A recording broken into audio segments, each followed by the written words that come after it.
नमस्कार साथियों, मैं नेहा शर्मा कुंजल क्लासेज में आपका हार्दिक स्वागत करती हूँ। आज का जो हमारा टॉपिक है वो रहने वाला है राजस्थान के लोक देवता।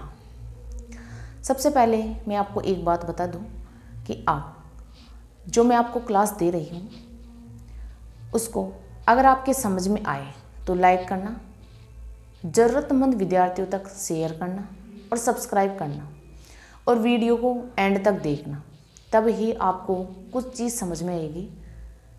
ये नहीं कि आप स्किप कर करके देख रहे हो या बीच में वीडियो को छोड़ के जा रहे हो तो आपको कुछ भी समझ में आने वाला नहीं है। वीडियो को एंड तक ज़रूर देखना, मेरा ये आपसे रिक्वेस्ट है। अब हम बढ़ते हैं अपने टॉपिक की ओर। जो हमारा टॉपिक है राजस्थान के लोक देवता। सबसे पहले मैं इसकी जीरो लेवल से बात कर लेती हूँ कि राजस्थान के लोक देवता किसे कहते हैं, किन व्यक्तियों को लोक देवता के रूप में मान्यता दी गई और क्यों दी गई।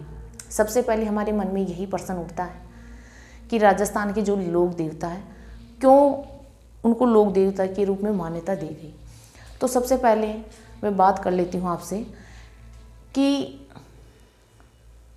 वे महापुरुष जिन्होंने अपने असाधारण और बहादुरी भरी कार्यों से समाज में नैतिक मूल्यों की स्थापना की, हिंदू धर्म की रक्षा की, सांस्कृतिक उत्थान किया, समाज सुधार किया और जनहित में कार्य किया और जनहित के लिए, समाज सेवा के लिए, देश सेवा के लिए, संस्कृति के उत्थान के लिए इन्होंने अपना सब कुछ न्यौछावर कर दिया। ना अपने परिवार को देखा, ना घर को देखा, ना अपनी पत्नी को देखा, ना अपने माता पिता को देखा। इन्होंने समाज के लिए अपना सब कुछ बहा दिया, न्यौछावर कर दिया। तो जनता ने सोचा कि ये साधारण मनुष्य नहीं बल्कि ये तो एक देवता है, साधारण इंसान नहीं बल्कि यह एक देवता है। तो उन महापुरुषों को लोक देवता के रूप में मान्यता मिल गई। दूसरी बात करूं मैं कि राजस्थान की जो आराध्य देव है वो कौन है। सबसे पहले आपके मन में जैसे राजस्थान का लोक नृत्य कौन सा है, लोक गीत कौन सा है, राज्य खेल कौन सा है, वैसे ही हमारे मन में ये एक झिझक रहती है कि राजस्थान के आराध्य देव कौन है, आखिर है कौन। तो सबसे पहले जो राजस्थान के आराध्य देव है वो आपके देवनारायण जी। उससे पहले मैं आपको एक बात बता दूं कि जो राजस्थान के 5 लोक देवता के रूप में जो देवता है यानी पंचपीर के नाम से जो देवता जाने जाते हैं वो देवता कौन है। आखिर ये भी सवाल हमारे मन में उठता है कि पंचपीर किसे कहते हैं, कौन कौन से लोक देवता पंचपीर में शामिल है। तो हम इसे एक ट्रिक के माध्यम से देख लेते हैं। तो चलो हम बढ़ते हैं अपने सेशन की ओर कि जो राजस्थान के आपके जो लोक देवता है आराध्य देव, आराध्य देव वो आपके देवनारायण जी, देवनारायण जी। फिर बात आती है अपने रतन के लोक देवता पंचपीर, पंचपीर, पंचपीर। तो आपके पंचपीर में शामिल है पागो मेहरा। एक ट्रिक है पागो मेहरा, पाबूजी, गोगाजी, मेहाजी, हड़बूजी, रामदेव जी। पाबूजी, गोगाजी, मेहाजी, हड़बूजी और रामदेव जी आपके पंचपीर में पागो मेहरा एक ट्रिक है। और छोटी सी ट्रिक है, देखो कितनी अच्छी है। पागो मेहरा, पाबूजी, गोगाजी, मेहाजी, हड़बूजी और रामदेव जी। ठीक, आराध्य देव आपके देवनारायण जी हो गए। कन्फ्यूजन नहीं होना चाहिए आपके मन में कि आराध्य देव कौन है। तो आराध्य देव आपके देवनारायण जी है। पंचपीर में आपके पागो मेहरा आ गए। अब सबसे पहले हम पागो मेहरा को यानी पंचपीर को ही लेकर चलते हैं। तो सबसे पहले हम पंचपीरों की बात कर लेते हैं। तो पंचपीरों में सबसे पहले कौन है, पाबूजी। पहला पंचपीर कौन है, पाबूजी। अब सबसे पहले मैं बात करूं कि पाबूजी का जन्म कब हुआ, माता पिता कौन है, पत्नी कौन है। सबसे पहले आप इनको देख लीजिए पहले कि पाबूजी के जो उपनाम है वो है प्लेग रक्षक देवता, प्लेग रक्षक देवता। दूसरे हैं लक्ष्मण का अवतार, लक्ष्मण का अवतार। तीसरे हैं ऊंटों के देवता, ऊंटों के देवता। अगर ऊंट बीमार हो जाते हैं तो पाबू जी की ही पूजा करते हैं। तो ये उपनाम हो गए। जन्म इनका हुआ था कोलूमंड फलोदी जोधपुर, कोलूमंड फलोदी। माता पिता धांधल कमला दे, धांधल कमला दे। पत्नी फूलम दे, फूलम दे, फूलम दे या सुप्यार दे भी है इसका नाम, सुप्यार दे। ठीक, इन्होंने 3.5 फेरे ही लिए। ये एक कहावत बहुत अच्छी लगी मुझे कि 3.5 फेरे ही राजस्थान के एकमात्र लोक देवता जिन्होंने 3.5 फेरे ही लिए। इसकी जो कहानी है वो यह है कि जब इनका विवाह चल रहा था, इनके फेरे हो रहे थे, तब इनके बहन हुई जिंदीराम खिंची ने, जो एक महिला थी देवलचारणी, उनकी ऊँटों पर यानी गायों पर आक्रमण कर दिया था। तो उन गायों की रक्षा के लिए, गायों को बचाने के लिए उन्होंने शादी के जो फेरे हो रहे थे उस वक्त बीच में से ही ये भाग के उन गायों को बचाने के लिए चले गए थे। इसलिए उन्होंने 3.5 फेरे ही लिए थे। इसलिए यह कहावत प्रसिद्ध है, यानी देवलचारणी, देवलचारणी की गायों को बहनोई जिंदीराव खिंची से बचाने के लिए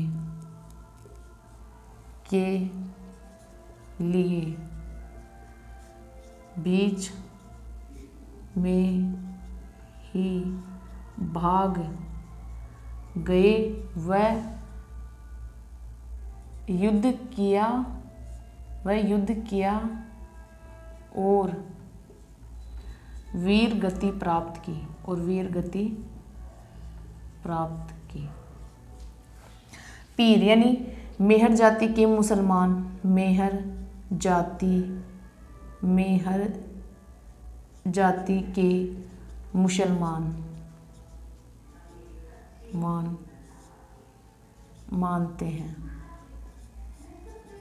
प्रसिद्ध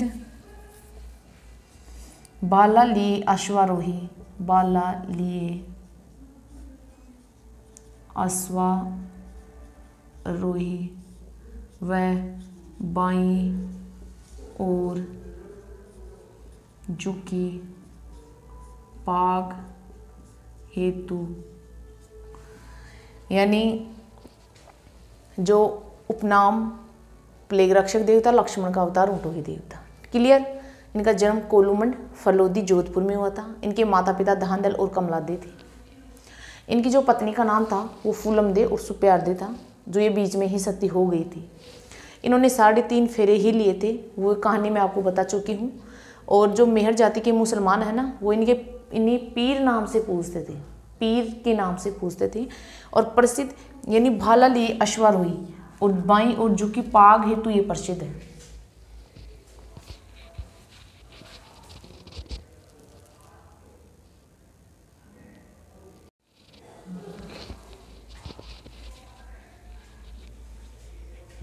इनकी घोड़ी का नाम घोड़ी केसर कालमी, केसर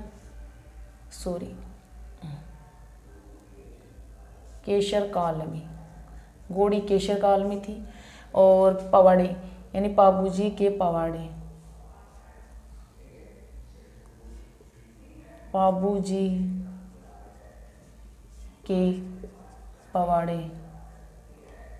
के पवाड़े माठ वाद्य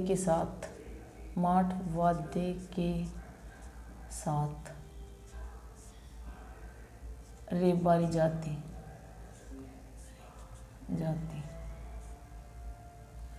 और फड़ फड़ रावण हत्ता रावण हत्ता वाद्य के रावण हत्ता वाद्य के साथ वांची जाती है। फड़ की कथानक फड़ की कथानक फड़ की कथानक थानक देवल चारणी है, देवल चारणी देवल चारणी। और सहयोगी बाबूजी के सहयोगी कौन कौन है? तो सहयोगी है चांदा चांदा डेमा हरमल हरमल। और इन्होंने जो अत्याचारी शासक था, अत्याचारी शासक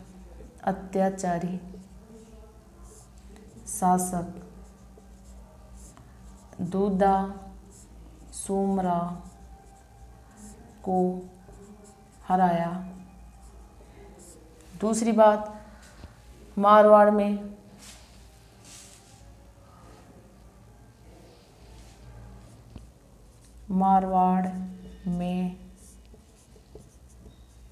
ऊंट लाने का श्रेय इन्हें ही जाता है। अब देखो, जो बापूजी की घोड़ी है ना, वो केशर काल में घोड़ी का नाम। बाबूजी के पवाठे माठ वाद्य के साथ रेबारी जाति के लोग गाते हैं। फड़, जो बाबूजी की फड़ है वो रावण हत्ता वाद्य के साथ बांची जाती है। फड़ की कथानक देवल चारणी है। और जो बाबूजी के सहयोगी है वो चांदा डेमा हरमल, ये इनके सहयोगी ने जो ये जनहित के लिए कार्य कर रहे थे उनमें ये सहयोग करते थे। अत्याचारी शासक दूधा सोमरा, यानी जनता को परेशान करता था, जो दूधा सोमरा को हराया। और मारवाड़ में ऊंट लाने का श्रेय बाबूजी को ही है।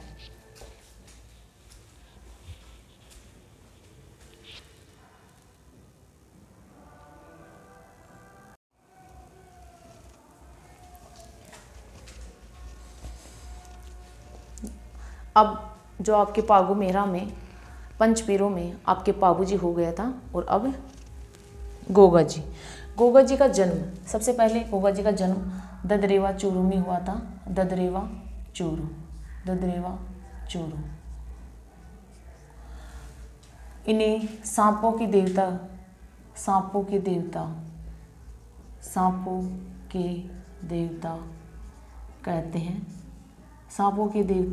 कहते हैं। सब जानते हैं कि जो भाद्रपद में हम गोगा नवमी मनाते हैं वो इन्हीं की याद में मनाते हैं। सब जानते हैं इस चीज़ को। तो सांपों के देवता कहते हैं। गुरु का नाम गोरखनाथ था, गुरु गोरखनाथ। माता पिता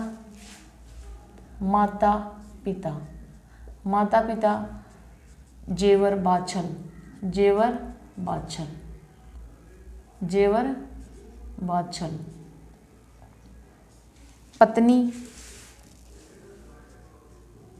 पत्नी थी इनकी केलम दे।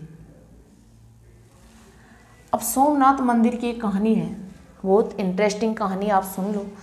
जब सोमनाथ मंदिर था गुजरात में, ये बहुत मतलब कि सोने से बना हुआ मंदिर था। तो इस मंदिर को एक मुसलमान महमूद गजनवी लूट कर ले जा रहे थे।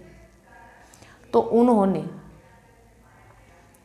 गजनवी ने संपूर्ण जो धन जन माल सबकी हानि करते हुए और जो धन लूट कर ले जा रहे थे, तो इनको सुराग लग गई थी।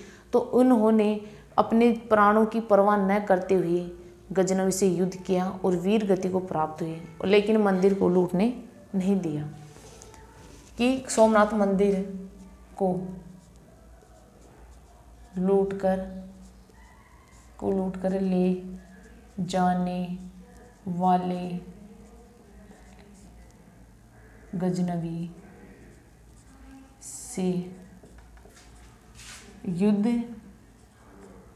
किया वह वीर गति को प्राप्त हुई, वीर गति को प्राप्त हुई। इनकी मृत्यु हुई थी आपके गोगामेड़ी में, गोगामेड़ी और गोगामेड़ी हनुमानगढ़ में, हनुमानगढ़। मेला लगता है भाद्रपद शुक्ल नवमी, सब जानते हो। इसकी पूजा करते हैं। और सांचौर में गोगा जी की ओल्डी है, गोगा जी की ओल्डी। सांचौर जालौर में गोगा राखड़ी क्या है? यानी जो 9 गांठों वाली एक डोरा होता है, यानी एक डोरा होता है, उसके 9 गांठें लगी हुई होती है। तो जो उस डोरे को किसान हल जोतता ना, उससे पहले हल और हाली के उस डोरे को बांधता है और फिर ही खेत में हल जोतता है। गोगा राखड़ी 9 गांठों वाली, 9 गांठों वाली। किसान हल व हाली के इसे बांधता है, बांधता था। अब थोड़ी बांधते, अब तो कोई नहीं बांधते हैं।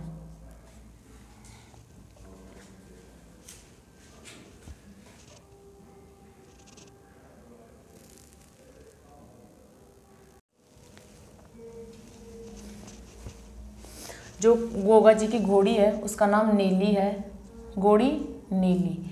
प्रतीक चिन्ह भाला ले घुड़सवार, भाला ले घुड़सवार, भाला ले घुड़सवार। और गोगा जी की जो बनावट है ना, गोगामेड़ी की बनावट मकबरे नुमा है, मकबरे नुमा है, जिस पर बिस्मिल्लाह है, जिस पर बिस्मिल्लाह है अंकित है। मौसेरे भाई सर्जन और अर्जन, सर्जन व अर्जन, ये दोनों इसके मौसेरे भाई है। और राजस्थान के